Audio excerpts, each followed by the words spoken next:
그리스도 안에서 사랑하는 형제 자매 여러분, 오늘 우리가 읽은 이 요나서의 본문은 우리에게 매우 친숙한 내용입니다. 니느웨에서 복음을 전하는 선지자 요나에 관한 이야기입니다. 우리가 이 본문을 생각할 때 흔히 불순종한 선교사 요나를 떠올리는 경향이 있습니다. 사명을 저버리고 달아난 선교사를 연상하는 경향이 많습니다. 그렇지만 우리가 성경을 볼 때에 항상 우리가 관심을 가져야 하는 것은 사람들의 행동과 반응이 중요한 것이 아니고 하나님께서 이 선지자를 통해서 또 사람들을 통해서 무엇을 하려고 하시는가, 하나님의 행위와 행동에 우리가 관심을 가지는 것이 대단히 중요합니다. 오늘 본문 말씀에 두 번째로 요나에게 하나님 말씀이 임했습니다. 그리고 내가 내게 명한 바를 그들에게 선포하라고 했는데, 이것은 첫 번째에 벌써 하나님의 명령이 있었다는 것이죠. 첫 번째의 사명과 두 번째의 사명, 이것은 다른 것이 아닙니다. 같은 것입니다. 첫 번째 사명은 무엇입니까? 우리가 1장을 볼 때 너는 일어나 저 큰 성읍 니느웨로 가서 그것을 향하여 외치라. 그 악독이 내 앞에 상달하였음이니라 하시더라고 했습니다. 그런데 향하여 외치라, 이것은 개역 성경에는 쳐서 외치라 그랬죠. 니느웨라고 하는 이 성읍은 이스라엘에게 영원한 위협적인 존재였습니다. 이 도시는 세상 권력의 중심일 뿐만 아니라 부도덕과 타락의 중심지였습니다. 모든 것을 다 아시는 하나님께서는 오래 참으시다가 때가 되었을 때에 죄를 심판하십니다. 그때 죄가 간영하여 그 악독이 내 앞에 상달하였다고 했는데, 이 표현은 마치 죄가 쌓이고 쌓여서 하늘에까지 도달하는 그런 느낌을 주는 표현입니다. 그러나 하나님께서 아수르를 멸망시키려는 직접적인 이유는 지나친 침략적인 태도 때문입니다. 아수르를 몽둥이로 사용해서 한 백성을 치게 하였지만, 그러나 무차별적으로 그들은 침략, 평창주의를 시도했던 것입니다. 하나님은 이 큰 성읍을 향하여서 우리 본문에 향하여 외치라, 개역 성경에는 쳐서 외치라 그랬는데, 그러나 무엇을 외쳐야 되는지 그것은 나와 있지 않습니다.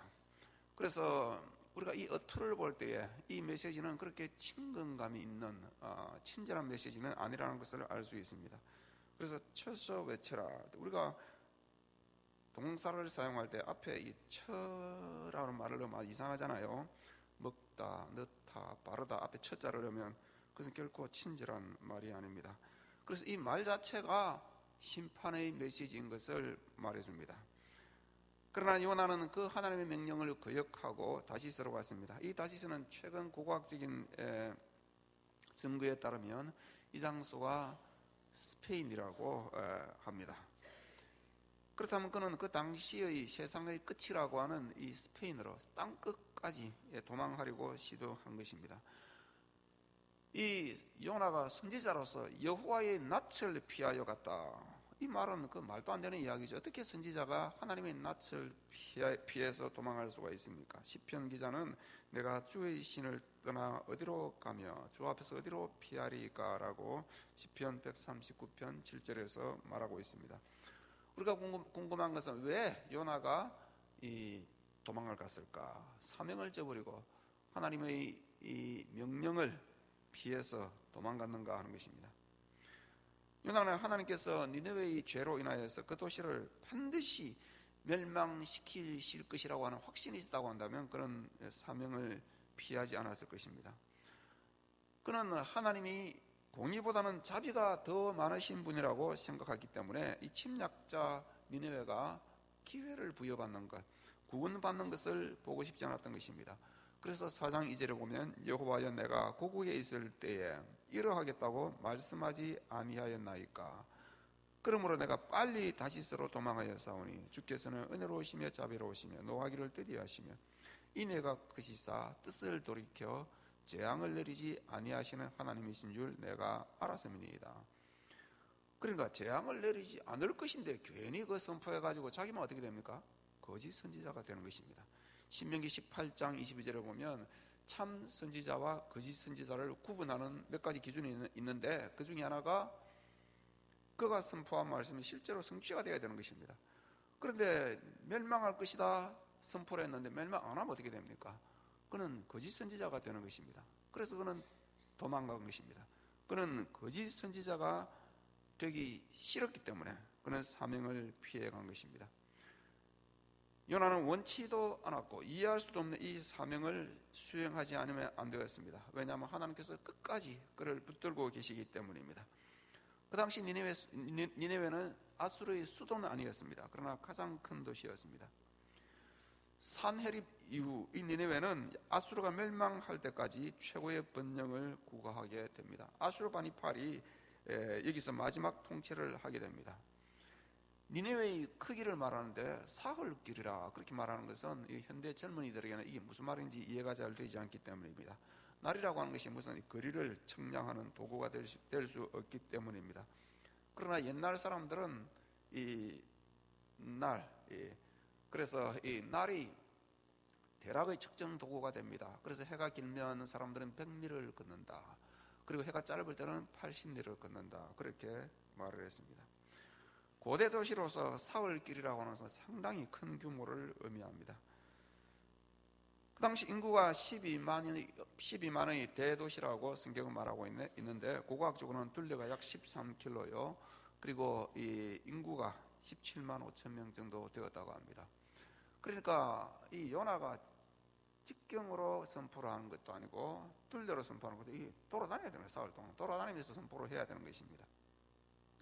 그러니까 그가 외친 것이 무엇입니까? 40일이 지나면 니네웨가 무너지리라고 하는 것입니다. 그는 하루길을 돌면서 이 말씀을 선포했습니다. 그러니까 이 명령의 하나님의 명령의 내용이 여기서 비로소 밝혀지는 것입니다. 우리가 그 명령의 형식이 좀 거친 어투였듯이 내용도 역시 거친 내용입니다. 40일이 지나면 니네웨가 멸망할 것이다. 이것이 마치 일방적으로 들리지만 그렇지만 이것은 그렇게 가차없는 무조건적인 것은 아닙니다. 40일이 지나면 하는 것은 무슨 말이냐?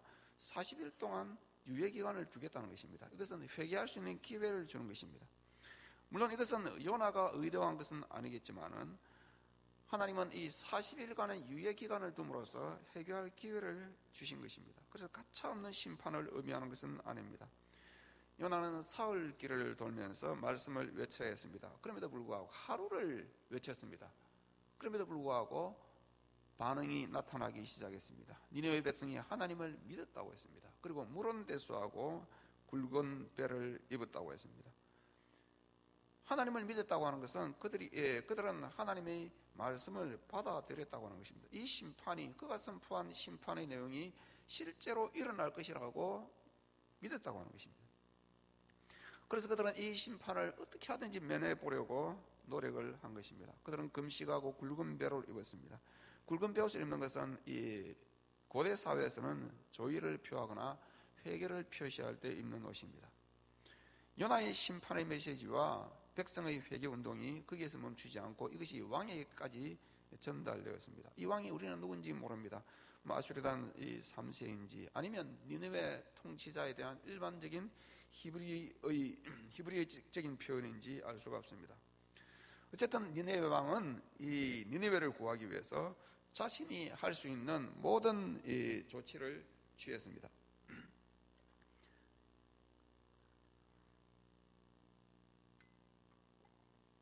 그는 그 순간에는 자신의 권위도 필요치 않았습니다. 그래서 그는 왕복을 벗었습니다. 그리고 금식을 했습니다. 이 금식은 진짜 금식입니다. 물만 마시는 금식, 이건 다이어트하는 그런 것이 아니고 물도 마시지 않는, 먹지도 않고 마시지도 않는 진짜 생명을 건 금식입니다. 이게 짐승도 참여를 했습니다.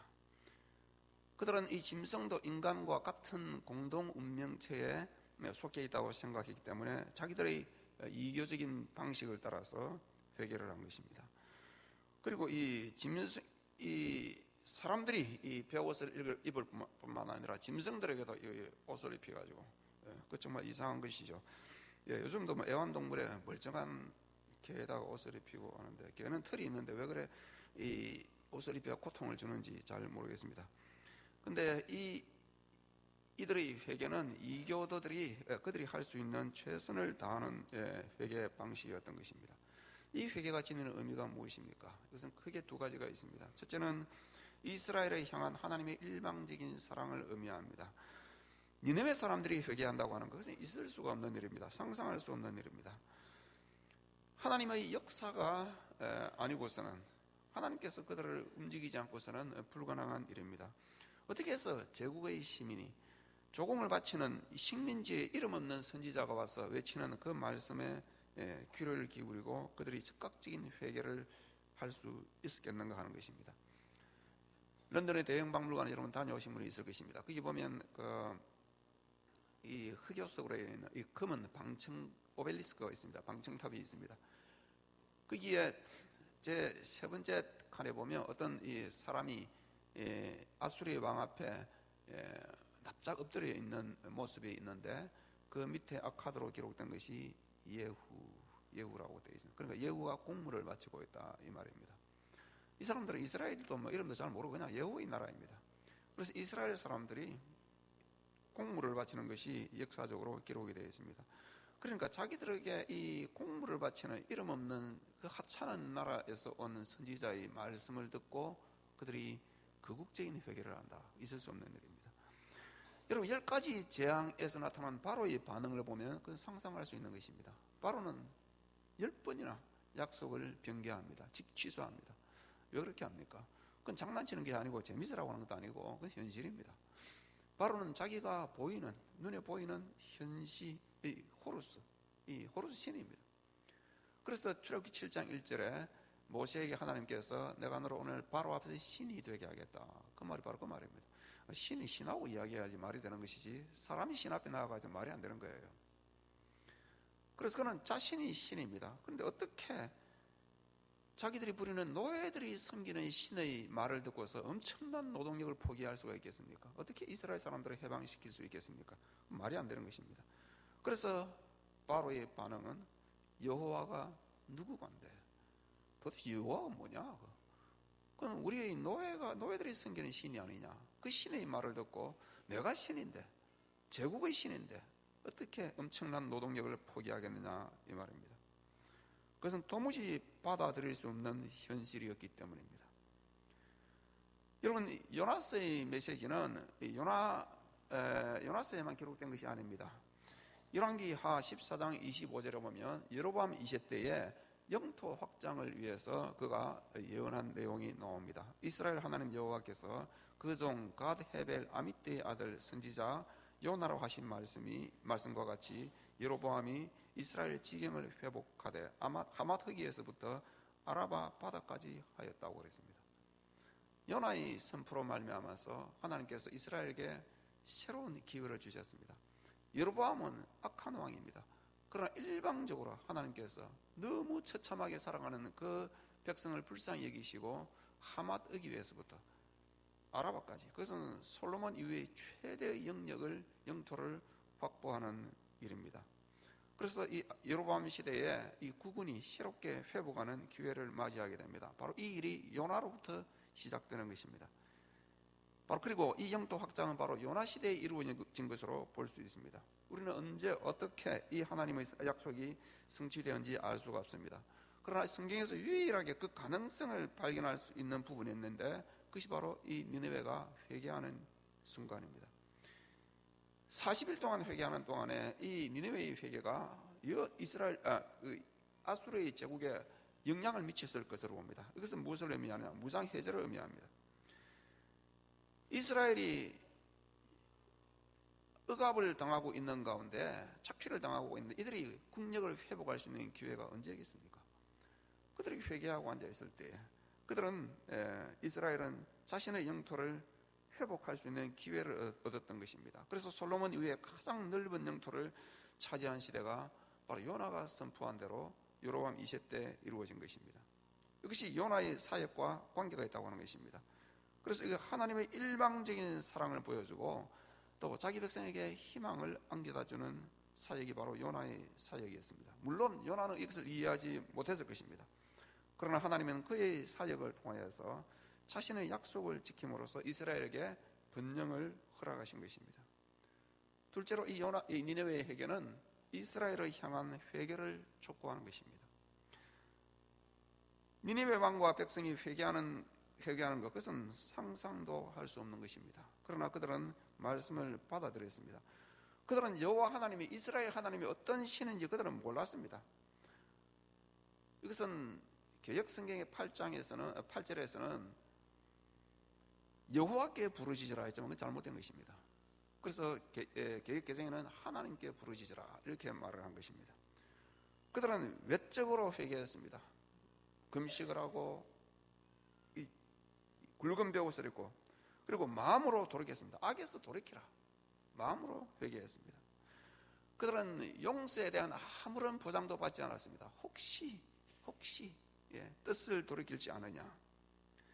그럼에도 불구하고 그들이 할 수 있는 모든 것을 다했습니다. 최선을 다했습니다. 그리고 그 결과는 우리가 10절에서 읽는 대로 성공적이었습니다. 여기서 우리는 이런 질문을 하게 됩니다. 진짜 그들이 회개하고 구원받았나? 그렇다면 그들의 회개가 어떤 의미를 지니는가? 그들의 회개가 영생으로 인도하는 믿음의 회개인가? 이것은 다시 요나의 직분과 관련됩니다. 요나가 선지자인가 선교사인가 이것입니다. 요나가 이스라엘을 위한 선지자인가 아니면 이방인을 위한 선교사인가 이것입니다. 요나의 사역 목적이 니느웨 사람들을 구원하기 위한 것이었나? 그런 질문이죠. 만약에 니느웨 사람이 구원을 받았다고 한다면 그러면 그들이 하나님의 백성이 되었는가 그것입니다. 그래서 이스라엘 사람들과 같이 율법을 따라서 절기를 지키며 하나님께 예배하며 살았는가 그것입니다. 그것은 역사적으로 볼 때 전혀 그렇지 않습니다. 성경도 그것을 말하고 있습니다. 사실 니느웨는 요나의 사역이 있은 지 약 150년 후에 아주 비참하게 멸망합니다. 그것이 나훔서에 적나라하게 기록되어 있습니다. 오라 니느웨가 쓰러졌으며 슬퍼하거나 애곡할 자가 없도다. 바로 이 점이 우리에게 의문을 가져다 줍니다. 그럼 도대체 니느웨의 회개가 무엇입니까? 우리는 그들의 회개가 영생으로 인도하는 믿음의 행위로 보기 어렵습니다.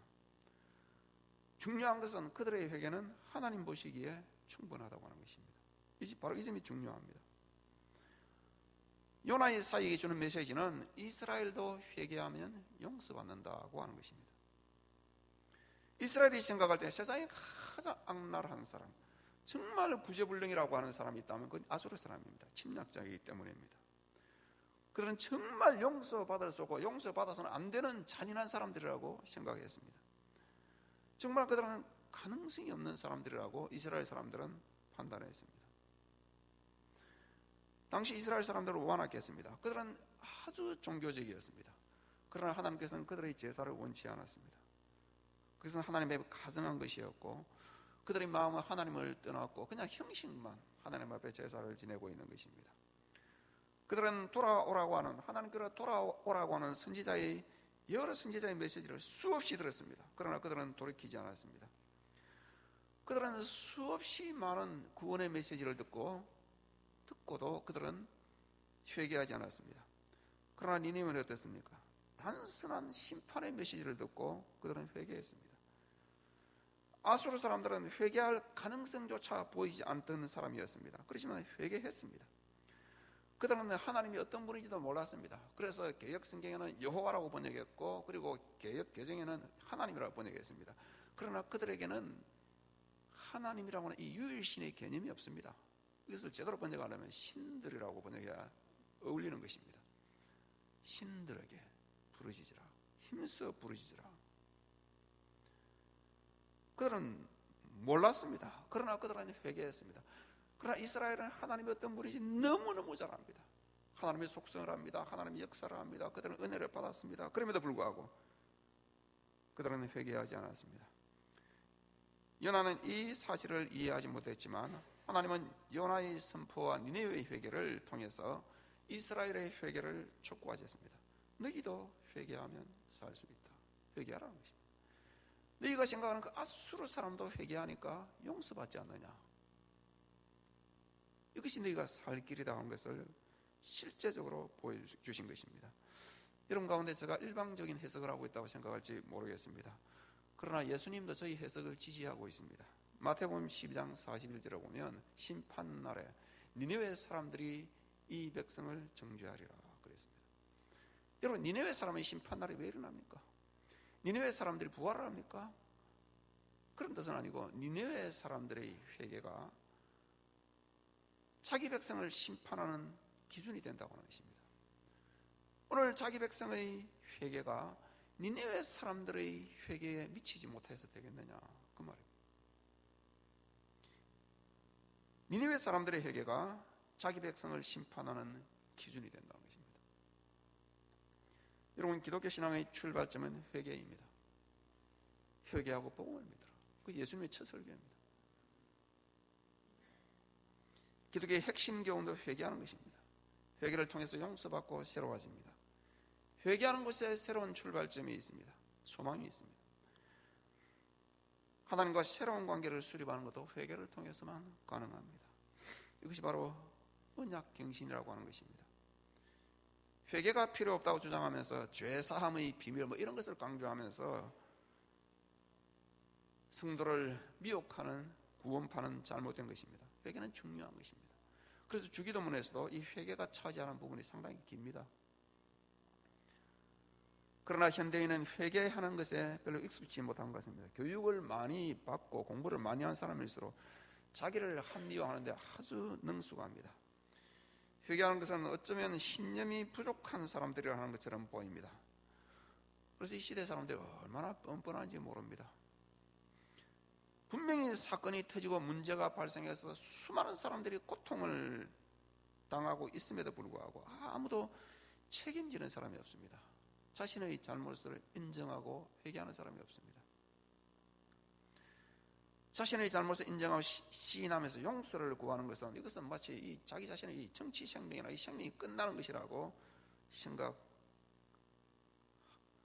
모르겠습니다. 그러나 증거가 나오기까지는 아무도 잘못한 사람이 없는 거예요. 한때 우리 대학병원이 부도가 나와가지고 대학의 관선이사가 파견된 적이 있었습니다. 임시이사가 파견된 그것은 학교 운영자가 바뀌고 쉽게 말하면 주권을 잃어버리는 것입니다. 이때 관선이사가 와서 우리 재단의 문제를 진단을 하고 내린 결론이 있습니다. 그러나 한 줄로 말씀을 드리면 이 재단은 불법과 탈법과 편법이 판을 치고 있다, 그것입니다. 그렇지만 이 엄청난 일에 대해서 수백억이 사라져버렸는데 이 엄청난 일에 대해서 아무도 책임질 사람도 없습니다. 그리고 이 엄청난 결과를 자신의 탓으로 돌리면서 가슴을 치고 회개하는 사람도 없었습니다. 이것이 한국에서 가장 보수적인 교단, 정통교회로 자부하는 우리 고신에서 일어난 일입니다. 이게 우리 현주소입니다. 지금 한국교회는 최대 위기를 맞이하고 있습니다. 교회가 사회를 염려하는 것이 아니고 세상이 교회를 염려하는 시대가 되었습니다. 사회의 지탄이 된 지 오래되었습니다. 많은 젊은이들이 교회에 별로 매력을 느끼지 못합니다.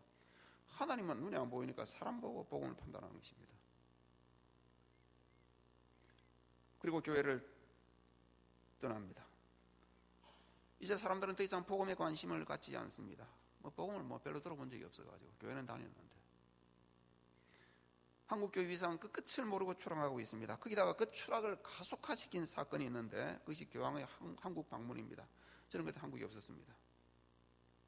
교황은 자신의 종교적인 목적을 위해서 방문을 했지만 국빈 대우를 받으면서 한국 사회에 엄청난 영향을 미쳤습니다. 모든 매스컴은 교황이 온 국민을 감동시켰다고 대서특필했습니다. 가톨릭 교회는 이미 복음을 떠났습니다. 그들은 예수 없어도 양심대로 살면 구원받는다고 가르치고 있습니다. 교황은 복음을 왜곡시키고 성모, 성천절에 그것도 이 광화문에서 정부가 왜 그 어리석은 짓을 하고 있는지 몰라요. 앞으로 교회가 기독교 행사하면 광화문 내거리를 내줄란지 잘 모르겠어요.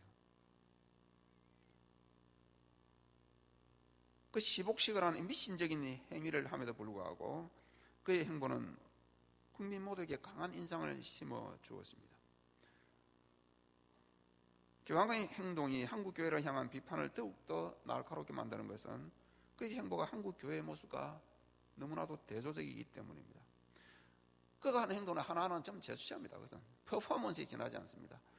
그가 음성 낭환자촌을 방문했습니다. 그렇다고 낭환자 하니까 삽니까? 그가 낮아진 모습을 보였습니다. 진짜 낮아지려면 교황 제도를 없애버려야지. 하나의 제수시예요, 제수시. 그럼에도 불구하고 그의 행동 하나하나는 한국교회를 비판하기에 충분한 것이었습니다. 그는 낮은 자와 함께하는 모습을 보였습니다. 그것은 기득권층과 함께하는, 그리고 편리를 추구하는 한국교회 지도자와는 전혀 다른 모습이었습니다. 교황은 소울이라고 하는, 저는 소형차는 괜찮은지 잘 모르겠는데 그거 타고 다니면서 청변에 대한 이미지를 부각시켰습니다.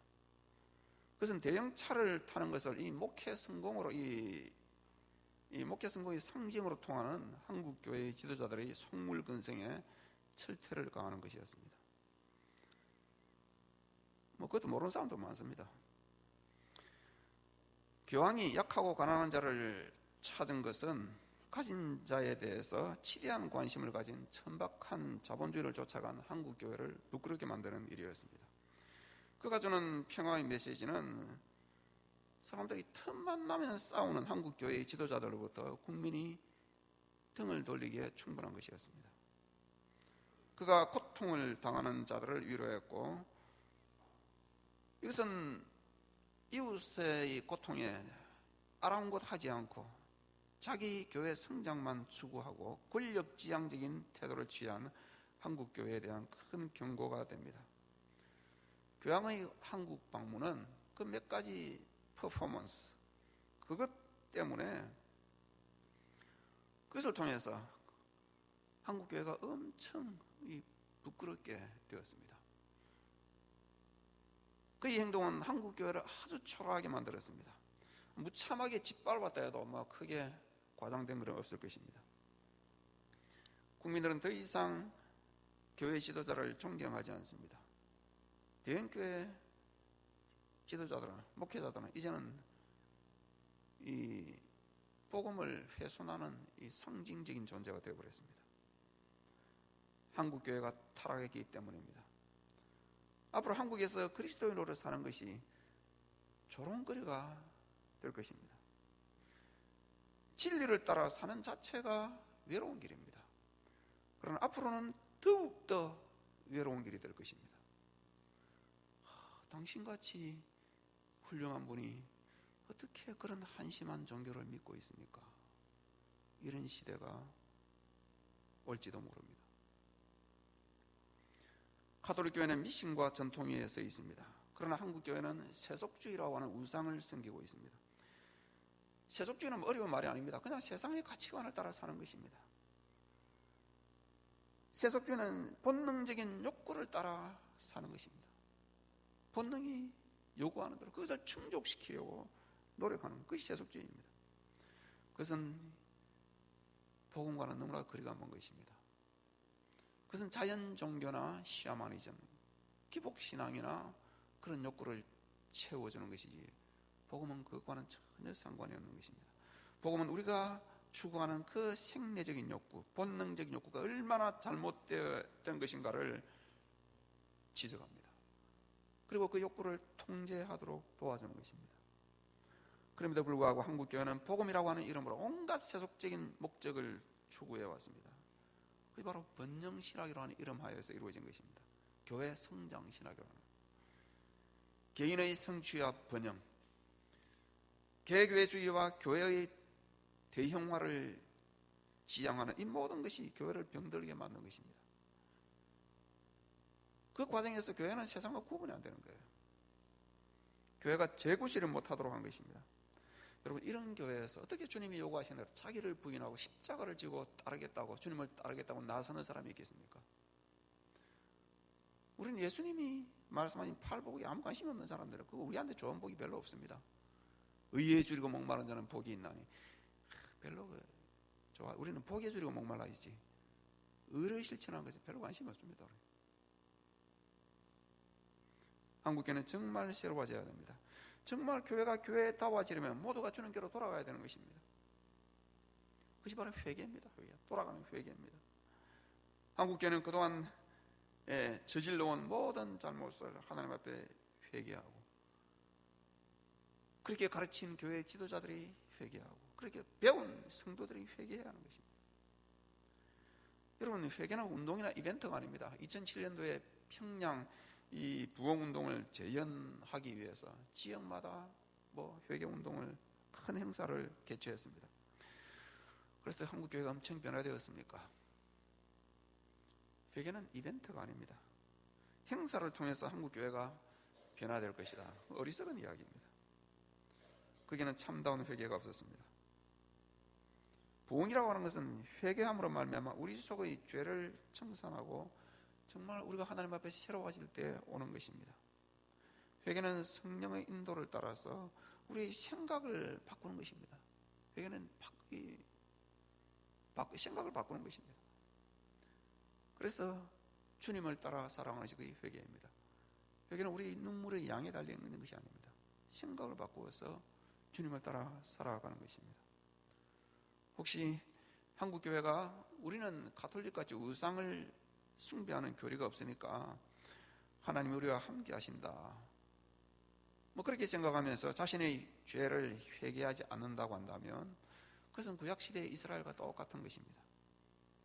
평안하다 평안하다, 여호와께서 우리와 함께하지 아니하냐, 성전이 우리 가운데 있지 아니하냐, 같은 것입니다. 하나님에 대해서, 율법에 대해서, 그리고 절기에 대해서 모르는 것이 없는 이스라엘, 그들은 회개하지 않았습니다. 그러나 아무것도 모르는 니네웨는 회개했습니다. 그리고 용서를 받았습니다. 우리가 하나님에 대해서 모르는 것이 무엇이 있습니까? 우리가 늘 복음의 메시지를 듣고 회개하지 않는다고 한다면 타락한 이스라엘과 다를 바가 있습니까? 우리는 늘 회개해야 합니다. 우리 한 사람 한 사람이 회개할 때에 그때만이 우리가 새로워질 수 있고 한국교회가 새로워질 수 있는 것입니다. 한국교회는 이스라엘과 같이 회개를 통해서만 하나님의 복과 그 약속, 그 은혜를 누릴 수가 있습니다. 회개하지 않는 이스라엘은 어떻게 되었습니까? 그것은 결국 멸망할 수밖에 없는 것입니다. 여러분, 구약의 선지서가 상당한 부분을 차지합니다. 그 선지서 17권의 메시지를 단어 한 개로 이야기하라면 뭐라고 말할 수 있겠습니까? 회개입니다. 회개. 한국교회가 선지서를 설교하지 않기 때문에 저는 세속화 된다고 생각합니다. 한마디로 말하면 회개하라고 하는 것입니다. 그것만이 하나님 백성이 살 수 있는 길이라고 하는 것입니다. 우리가 성숙한 그리스도인으로 사는 것은 하나님과 긴밀한 관계, 인격적인 관계를 수립하는 것을 의미합니다. 그렇게 하려면 우리는 늘 회개에 민감한 성도가 되어야 합니다. 하나님 앞에서 참다운 회개를 통해서 날마다 하나님과 새로운 관계 속에서 활력을 되찾고 복음의 능력으로 세상을 부끄럽게 하는 성도들이 되기를 바랍니다. 기도하겠습니다. 하나님 아버지, 감사합니다. 오늘도 우리에게 거룩한 주일을 허락하여 주시고 이 날을 즐거운 날이라 하며 하나님 앞에 예배하며 찬송하며 영광을 돌리게 하심을 감사합니다. 오늘도 말씀 앞에 우리 자신을 비춥니다. 우리가 하나님 앞에서 아직도 참 죄를 청산하지 아니하고 골수에까지 파묻혀 있는 스며든 이 세속주의를 정리하지 아니하고 하나님의 백성으로 이름만 가지고 교회를 드나들고 있는지는 모르겠습니다. 하나님께서 우리를 지켜주시고 성령께서 우리 마음 가운데 죄를 깨닫게 해주셔서 하나님 앞에 우리 죄를 내어놓고 새로워지는 하나님과의 새로운 관계를 늘 형성하는 복된 성도들이 되게 하여 주시기를 원합니다. 그래서 주의 백성들이 세상을 부끄럽게 하는 참 그리스도인의 그리스도의 사랑과 그 복음의 능력이 무엇인지를 밝히 드러내는 주의 백성이 다 되게 하여 주시옵소서. 우리를 통해서 주께서 영광을 받아 주시옵소서. 예수님 이름으로 기도하옵나이다. 아멘.